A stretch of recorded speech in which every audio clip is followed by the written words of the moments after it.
I want to talk with you, but cannot speak, what choices do I have?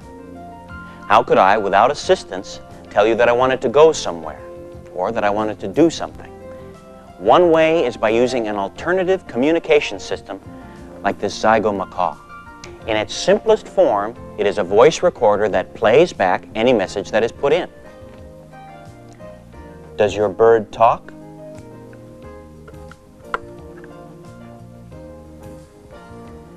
Does your bird talk? But underneath these simple graphics is a powerful tool that can offer the user an improved lifestyle, or even stimulate someone who doesn't speak to begin communicating. I'd like to take you inside the macaw to show you what it can do and whom it can help. Now it's easy. As a facilitator or someone who programs the macaw for the user, I simply press the message key and say the desired message. Can we take a walk? To hear the message, the user presses the same message key again. Can we take a walk? The user can easily remember what is stored under a message key by attaching graphics to a plastic overlay. I'll be out in the garden. Of course, the macaw is not limited to 32 messages. Under each message key are 8 levels, each level having its own message. The user presses Select Level, the number of the level wanted, and the message key. Can we pick some flowers? All the message keys are now at that new level. Separate overlays or multiple graphics remind the user of what is on each level. Since the macaw is intended as a communication device for a wide range of uses, it functions as easily with the severely disabled as it does with the most sophisticated user.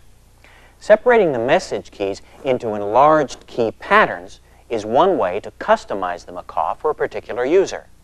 These graphics show the choices of enlarged key patterns, so using the macaw can be as simple as pressing one half of the machine for one response and the other half for another.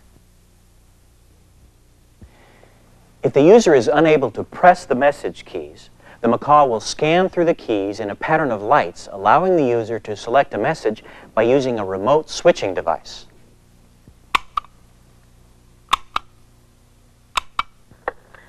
I'm getting tired.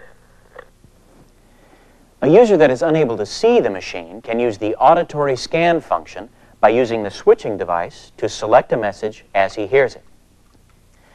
The macaw itself is a well-designed and functional communication tool, nothing more. However, when it stimulates someone who has never spoken or communicated to reach out and be heard, it changes lives. Imagine someone in your care that can now tell you what they want, or perhaps what they think and feel. The macaw gives the user a certain amount of control over their lives, and the results are heartwarming.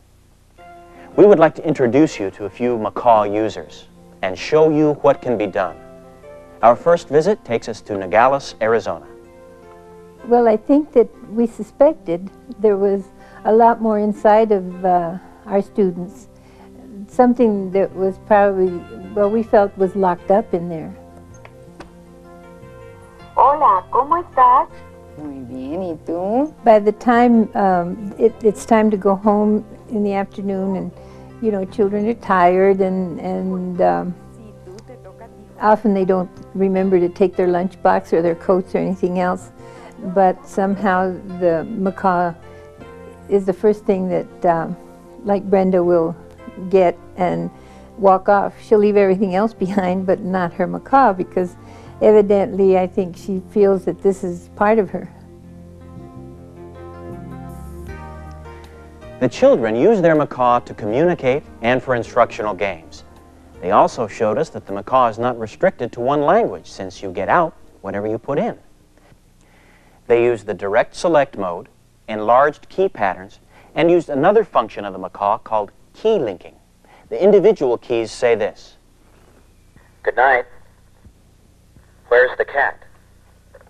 When key linked, they say this: Put the cat out for the night. Key linking is the mating of message keys to create additional messages. Our next user is Angela. She lives in Phoenix, Arizona, and uses her macaw in a scanning mode. Angela has been using her macaw for about the past 2 years.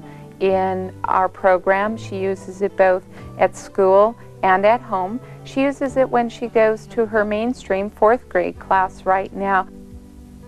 Hi everyone!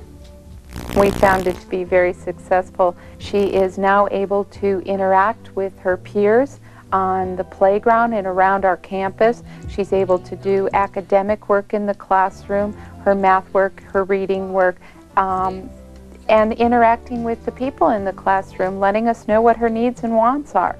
It's been real effective means of communication for Angela. The scanning modes let the user select message keys without actually touching them. Through the use of a remote switch, Angela watched as the lights worked their way toward the message key that she wanted. When her key lit up, she let off the switch and got her message out. If she had been unable to see the lights, she could have listened as the messages played, got to hers, then let off the switch. We also saw how her speech therapist was able to record directly over unneeded messages, and how she was able to change overlays to help Angela find new messages.